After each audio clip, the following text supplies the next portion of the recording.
January of 2026 arrived with a roar. Across global financial centers, the air on trading floors crackled with a rare kind of electricity, a palpable mix of relief and exhilaration. For the first time in history, two of the world's most watched indices, the Dow Jones Industrial Average and the S&P 500, were not merely rising, but simultaneously shattering all previous records.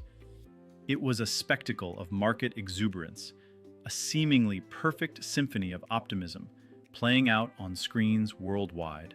But for the astute observer, the true significance of this moment lay not in the raw numbers of a soaring market, but in a profound and potentially game-changing shift in the very nature of the rally. For years, a handful of mega-cap technology giants had dominated headlines, their meteoric rise often masking a more fragile underlying economy. Now, however, the warmth of investor confidence began to spread, reaching into sectors long overlooked. The bellwether of America's economic vitality, the Russell 2000 Index, comprising the nation's 2,000 smallest publicly traded companies, surged by over 4% in a single week. This dramatic ascent far outpaced the gains of its larger counterparts, signaling a robust and expanding economic health that stretched far beyond the tech titans. It was the financial equivalent of blood flowing freely through the smallest capillaries, nourishing the entire system. This widespread ascent was not accidental. It was born from a confluence of unexpected events, beginning with a jobs report so exquisitely balanced it earned a rare epithet: Goldilocks. The December employment figures, released to intense scrutiny, presented a curious paradox. While the number of new non-farm payrolls came in slightly below market expectations, the unemployment rate defied all predictions, actually falling to a surprisingly low 4.4%. How could the economy add fewer jobs, yet still see fewer people out of work? This seemingly contradictory data held the key to unlocking investor euphoria. Slower job growth reassured markets that the economy was not overheating, easing fears of aggressive interest rate hikes from central banks. Simultaneously, a low unemployment rate offered a potent antidote to recessionary anxieties, confirming that the economy remained remarkably resilient. It was, as some strategists described, a perfect sweet spot, allowing central banks to consider future rate adjustments without triggering a downturn. The data even suggested that real incomes were growing, with average hourly earnings outpacing inflation, painting a picture of a robust consumer ready to spend. And just as investors began to fully absorb this seemingly perfect data, another event, or rather, the deliberate absence of an event, removed a significant shadow from the market. The highly anticipated ruling from the Supreme Court on the legality of past import tariffs, a decision with the power to unleash tremendous uncertainty and volatility, was postponed. In a world where financial markets loathe unpredictability above all else, the delay of this potential bombshell allowed investors to set aside their anxieties and embrace the unadulterated optimism offered by the Goldilocks jobs report. It was as if a massive, looming storm cloud had suddenly, if temporarily, drifted away, allowing the sun to shine unhindered. This newfound confidence rippled across diverse sectors. Defense industries, anticipating increased global military spending amidst escalating geopolitical tensions, saw their stocks ignite. Companies like Lockheed Martin and Boeing, alongside their dedicated exchange-traded funds, experienced exponential growth. Meanwhile, the seemingly unstoppable momentum of artificial intelligence continued to propel semiconductor giants, proving that AI was no longer a speculative bubble, but a tangible force generating real revenue. Even the housing sector, often sensitive to interest rates, experienced a surprising surge, fueled by speculation of government policy interventions aimed at easing buyer burdens. Yet, beneath this surface of universal cheer, subtle currents of apprehension still flowed. While equities soared, the price of gold and silver, traditional safe haven assets, also climbed steadily.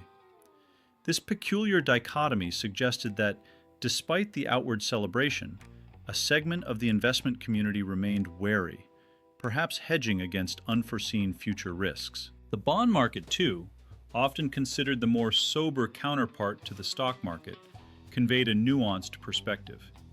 As stock indices hit records, the yield on two-year Treasury bonds, highly sensitive to central bank policy, actually edged higher. This indicated that while equity investors were betting on an imminent shift towards lower interest rates, bond investors were holding back, suggesting they believed central banks might not be as quick to cut rates as the market hoped.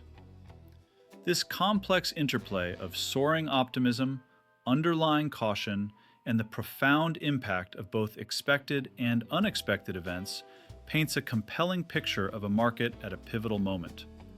To fully understand these intricate dynamics and their potential ramifications, we must now delve deeper into the forces shaping this unprecedented global financial landscape. The market's initial jubilation, born from the Goldilocks jobs report and the tariff delay, quickly crystallized into a firm conviction. Central banks, particularly the formidable Federal Reserve, were on the cusp of an aggressive rate-cutting cycle. Futures contracts, financial instruments reflecting investor bets on future interest rates, began pricing in multiple cuts before the end of the year. This aggressive expectation, however, stood in stark contrast to the more measured pronouncements emanating from the marble halls of central banking institutions themselves. Officials repeatedly stressed their data dependency, highlighting the persistent underlying inflation in core services and the tightness of labor markets, despite the recent moderation. This created a subtle but significant fissure, a market eager to run ahead, convinced of a dovish pivot, and central bankers determined to maintain optionality, unwilling to prematurely declare victory over inflation. This divergence was not merely a domestic concern for any single economy. It resonated globally, amplifying existing tensions within the international financial system. While the U.S. economy, buoyed by robust consumer spending and technological innovation, appeared to be cruising, other major economic blocs faced a more challenging reality. The European Central Bank, grappling with stubbornly high inflation in certain Eurozone nations and a sluggish growth outlook, found itself in a delicate balancing act.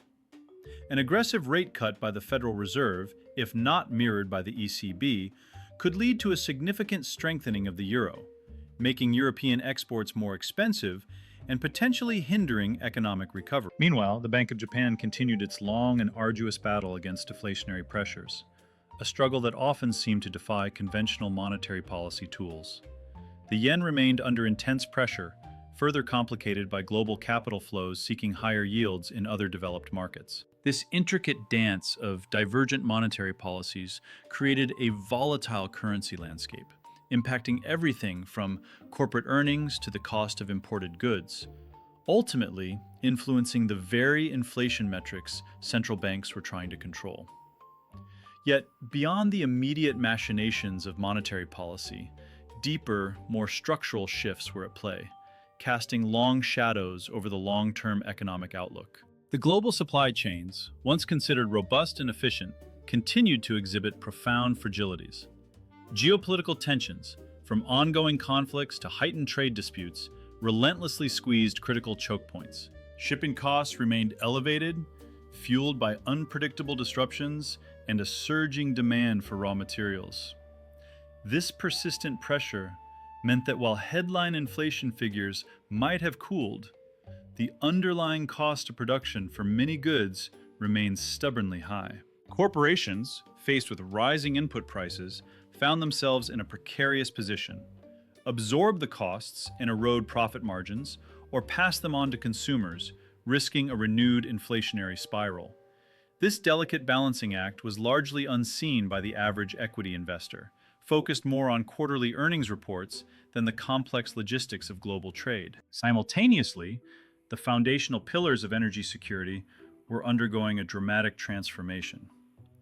While crude oil prices had stabilized, the transition towards renewable energy sources was proving far more complex and capital-intensive than initially projected. Massive investments were required for grid infrastructure, battery storage, and critical mineral extraction, all while global demand for traditional fossil fuels remained robust, particularly in rapidly industrializing nations. This dual energy reality presented a unique challenge. The world needed to fund both the old and the new, creating immense capital strain and introducing a new layer of volatility to commodity markets. Any disruption in traditional energy supplies, whether from geopolitical events or natural disasters, carried the potential to send shockwaves through the global economy, directly impacting inflation and economic stability. These were not mere ripples on the surface. These were powerful undercurrents, capable of shifting the entire economic tide, regardless of central bank pronouncements or a single jobs report. The apparent calm of soaring equity markets concealed these deeper, systemic challenges, creating a precarious equilibrium that demanded closer scrutiny. The Federal Reserve found itself navigating precisely this unprecedented landscape, caught between conflicting signals that demanded both decisive action and profound caution. While the Goldilocks jobs report hinted at a resilient economy, avoiding recession without overheating, the subtle yet persistent undercurrent of core inflation continued to trouble policymakers. That crucial metric, stripping out volatile food and energy prices, remains stubbornly above the central bank's target, a constant reminder of the inflationary pressures still lurking beneath the surface. Real income growth, while undeniably a boon for consumers and a driver of demand, carried with it the potential for future price increases should supply fail to keep pace. This placed the Fed in an unenviable position, pressured by equity markets to swiftly cut rates and sustain the growth narrative, yet wary of igniting a fresh wave of inflation that would demand even more aggressive tightening later. The bond market, with its two-year Treasury yield edging higher, mirrored the skepticism, signaling that professional investors saw less room for rapid rate cuts than their stock market counterparts. This was not merely a debate over economic data points. It was a profound philosophical struggle over the very future direction of monetary policy in an economy that continued to defy conventional economic models. This intricate dance between optimism and caution wasn't isolated to a single nation. Across the Atlantic, the European Central Bank grappled with its own set of challenges, distinct from America's but similarly influenced by the rising global tide. While battling structural issues and more fragile underlying growth in several Eurozone economies, the sheer momentum of the U.S. market exerted a gravitational pull, fueling hopes for broader economic recovery. Yet, the synchronized rise of defense stocks globally served as a stark reminder that beneath the market's veneer of economic harmony, geopolitical tensions were palpably escalating. Increased military outlays across nations, while boosting specific industries, represented a significant diversion of capital and resources, a hidden cost embedded within the bullish headlines that could potentially draw investment away from other productive sectors in the long term. This subtle shift in global capital allocation underscored a world bracing for continued instability, even as financial markets celebrated domestic triumphs. The housing sector's surprising resilience, even amidst historically high interest rates, offered another complex layer to this narrative. Persistent demand, particularly from a large demographic of younger buyers entering their peak homeownership years, collided with an enduring shortage of available properties. But the true catalyst for this renewed vigor was a growing anticipation of significant government policy interventions aimed at easing buyer burdens or incentivizing new construction. These whispers of impending legislative action created a paradoxical situation, where a sector typically highly sensitive to borrowing costs found a new, albeit potentially artificial, surge of confidence. The inherent risk, however, lay in the crucial question of whether these anticipated interventions would materialize, and if so, whether they would truly enhance affordability or merely inflate prices further, inadvertently creating a new, more precarious housing bubble. Perhaps the most telling signal of underlying market apprehension was the simultaneous ascent of gold and silver alongside record-breaking equities. Gold, the ancient store of value, traditionally thrives in times of profound uncertainty, rampant inflation fears, or when confidence in fiat currencies begins to wane. Its steady climb suggested that while the mainstream narrative celebrated a robust economy, a significant segment of sophisticated investors were quietly preparing for a different, potentially less benign outcome. They were hedging against the possibility of central bank missteps, a sudden reacceleration of inflation, or the materialization of those very geopolitical risks that were simultaneously boosting defense stocks. It was a silent counter-narrative, a testament to the enduring human impulse to protect wealth when the future, despite outward appearances, remains deeply uncertain and fraught with unseen variables. As these diverse and often contradictory forces converged, the global market found itself at a truly critical juncture. The collective relief of a perceived Goldilocks moment was palpable, yet it also placed an immense, perhaps unsustainable, burden of expectation on policymakers worldwide. Any deviation from this delicate, perceived perfect path, whether a stronger than expected inflation print, a hawkish shift from central banks, or an unforeseen geopolitical shock, had the potential to unravel the newfound optimism with breathtaking speed. The financial world was balancing precariously on a knife edge, a thrilling ride for some, a source of profound anxiety for others, all against the backdrop of a rapidly evolving global economic order. The next moves by the world's central banks would not merely adjust interest rates, they would set the stage for the true trajectory of the global economy for years to come, shaping fortunes and defining the very nature of economic stability in an increasingly unpredictable world. This unprecedented global financial landscape was in many ways a delicate ecosystem built upon the market's fervent belief that central banks, particularly the mighty Federal Reserve, were on the cusp of an historic pivot. The Goldilocks jobs report, with its benign blend of slowing employment growth and declining unemployment, only served to embolden this conviction. Yet the Fed itself remained steadfast in its commitment to data dependency, its public statements carefully calibrated to avoid premature declarations of victory against inflation. Their greatest fear was a resurgence of price pressures, ignited by an overzealous market celebrating too soon.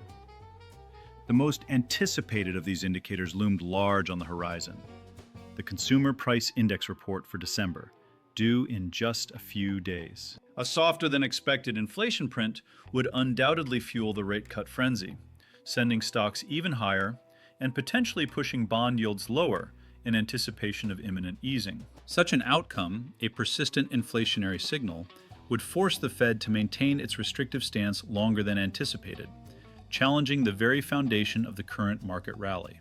Bond investors, already showing skepticism with their steady yields, would likely see further upward pressure, reflecting a recalibration of interest rate expectations. The quiet ascent of gold and silver prices, even amidst the equity carnival, underscored this simmering anxiety. Their simultaneous rise alongside roaring stock markets wasn't a coincidence. It was a testament to the sophisticated hedging strategies employed by institutional players, quietly preparing for a scenario where the central bank's path diverged sharply from the market's dreams. This tension between market optimism and central bank caution, between the promise of a soft landing and the threat of persistent inflation, set the stage for a dramatic showdown. The coming data would not just inform policy, it would reshape fortunes, determine the trajectory of trillions, and reveal the true resilience of an economy teetering on the edge of prosperity and peril. It is precisely this critical juncture that compels a deeper examination of the central banks, the architects of global monetary policy, and their delicate dance with market expectations. While equity traders cheered the prospect of imminent rate cuts, bond markets, often the more sober arbiter of economic reality, remained unconvinced. The Federal Reserve, the world's most influential central bank, found itself in a precarious position, navigating the narrow channel between inflation containment and avoiding a severe economic downturn. Their public statements, meticulously dissected by algorithms and analysts alike, consistently emphasized a commitment to data dependency. This phrase, seemingly innocuous, carried profound weight, signaling that any pivot towards easing monetary policy would be contingent not on market sentiment, but on irrefutable evidence that inflation was not merely declining, but firmly anchored at their 2% target. The underlying tension lay in the interpretation of this data. The Goldilocks jobs report, while celebrated for its balance, still presented an economy that was remarkably robust, with wages outpacing inflation. For the Fed, this strength was a double-edged sword. While it averted recession, it also suggested that inflationary pressures could re-emerge if the brakes were released too soon. Hence, despite the clamor for rate reductions, the Fed subtly but consistently pushed back against aggressive market pricing for multiple cuts in the coming year. This created a profound divergence, a stock market eager to sprint forward, fueled by cheap money, and a central bank still tethered to the cautious reality of economic fundamentals. This monetary policy tightrope walk was not unique to Washington. Across the Atlantic, the European Central Bank faced its own complex challenges. While inflation showed signs of cooling, particularly in energy prices, underlying core inflation remained stubbornly elevated, fueled by service sector strength and wage demands. The ECB, like the Fed, was wary of declaring victory prematurely, recognizing the painful lessons learned from past inflationary cycles. Their messaging mirrored that of their American counterparts: vigilance, patience, and a steadfast commitment to price stability, even if it meant frustrating financial markets yearning for stimulus. In the United Kingdom, the Bank of England grappled with a similar dilemma, compounded by structural economic headwinds and persistent supply-side issues.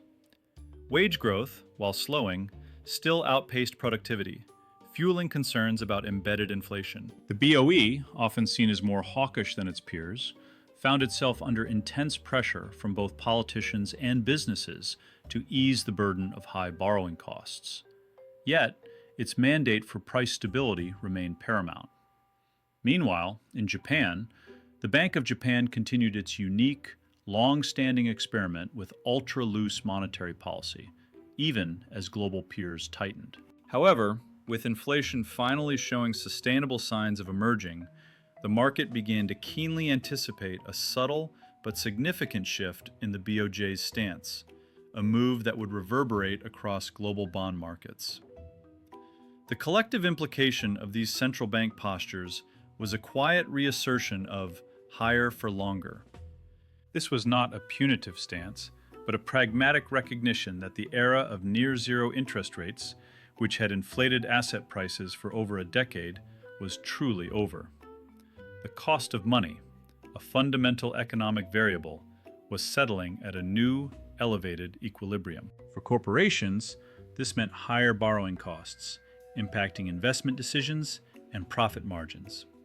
For governments, it meant larger interest payments on burgeoning national debts, potentially crowding out other spending. And for consumers, the dream of ultra-cheap mortgages and loans faded, forcing a recalibration of spending habits and financial aspirations. This shift, subtle in its communication but profound in its economic impact, began to paint a more nuanced picture beneath the market's initial euphoria, suggesting that while the immediate future might glow with optimism, the structural underpinnings of the global economy were undergoing a significant and potentially enduring transformation. The whispers of higher for longer that once echoed as a cautious central bank prognostication slowly, inexorably, crystallized into an undeniable economic reality. The tightrope walk, fraught with peril and precision, concluded not with a dramatic collapse, but with a deliberate, calculated step onto a new, more elevated plateau. Inflation, the insidious thief of purchasing power, did eventually recede, not vanishing overnight, but slowly giving way under the relentless pressure of sustained monetary tightening.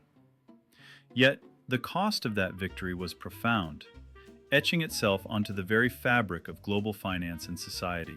The initial euphoria that had gripped equity markets, fixated on the promise of future cuts, gave way to a more sober assessment. Companies, once accustomed to an endless tap of cheap credit, now faced a stark reckoning. Investment decisions were scrutinized with renewed rigor, the era of growth at any cost fading into memory. The breath of a CEO, once exhaled with the ease of readily available capital, became a shallower, more measured draw as balance sheets tightened and the true cost of doing business returned to the fore. Innovation did not cease, but its pursuit became more discerning, prioritizing profitability and sustainable models over speculative ventures. The intricate web of global supply chains, still reeling from the tremors of a pandemic, found itself further recalibrated, not just by geopolitical anxieties, but by the fundamental economics of capital and its newfound price. Governments, too, felt the immense weight of this transformation. Decades of accumulating national debt, often dismissed as manageable in an environment of near-zero interest rates, now loomed as a formidable challenge. The servicing of this debt began to consume ever larger portions of national budgets, diverting crucial funds from public services, infrastructure, and social programs.